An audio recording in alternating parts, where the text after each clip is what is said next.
एक महत्त्वाची बातमी येते। युनुस शेख हे मुंब्रा पोलीस ठाण्यामध्ये दाखल झालेत। युनुस शेख मुंब्रा पोलीस ठाण्यात आपला जबाब नोंदवणार आहेत।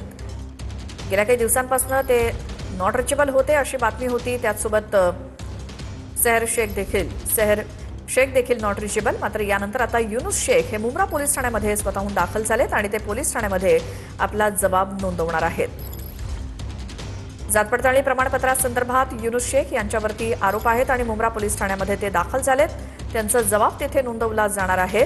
युनुस शेख मुंब्रा पोलीस ठाण्यात पोहोचलेत। अगदी कालपर्यंत नॉट रिचेबल असल्याच्या बातम्या येत होत्या, मात्र आता ते स्वतः पोलीस ठाण्यामध्ये जाऊन आपला जबाब नोंदवतायत।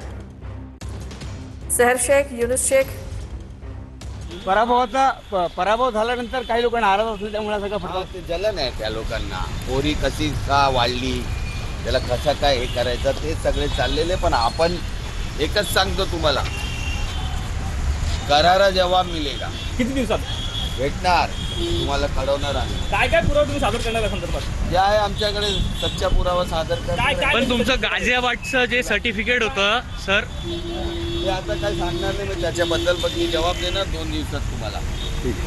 Okay okay, thank you. हो भाई,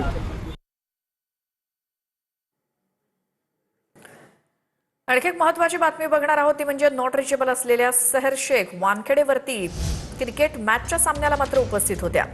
काल वानखेडे स्टेडियमवरती क्रिकेट मॅच पाहताना सेहर शेख दिसल्या। वडिलांच्या जात प्रमाणपत्र वैधता प्रकरणावरनं सेहर शेखच्या अडचणीत वाढ झाली आहे। सेहर शेख आणि युनुस शेख गेल्या काही दिवसांपासून नॉट रिचेबल होते, मात्र आता युनुस शेख मुंब्रा पोलीस ठाण्यामध्ये हजर झालेत। सेहर शेख मात्र पुढे आलेल्या नाहीत, मात्र गेल्या काही दिवसांपासून नॉट रिचेबल।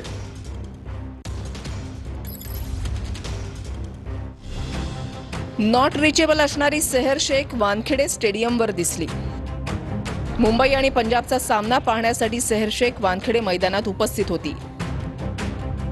घरी कुणाचं तरी निधन झाल्यानं सेहर शेख समोर येत नसल्याचं आधी सांगण्यात आलं होतं। सेहर शेख आणि तिचे वडील गेल्या काही दिवसांपासून मुंब्र्यात नसल्याची माहिती होती, मात्र त्यानंतर सेहर शेख वानखेडे स्टेडियमवर दिसली। सेहर शेख या ठाणे महापालिकेतील MIMच्या नगरसेविका आहेत। बनावट जात प्रमाणपत्राच्या आरोपामुळे अडचणीत सापडलेल्या सेहर शेखचं नगरसेवक पद धोक्यात आलंय।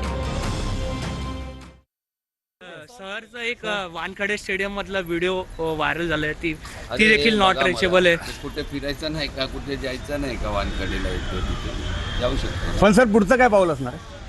पुढचा आता कानून प्रशासन शासन सब पे भरोसा है हमको, और जो भी रहेगा निर्णय में आपको 2 दिन में प्रेस कॉन्फ्रेंस देके पूरा डिटेल। तुमच्यावरती जे आरोप केले त्याच्याबद्दल काय? आम्हाला तुमच्यावरती जे आरोप केले त्याच्यावरती काय? खोटा आरोप आहे ते, खोटा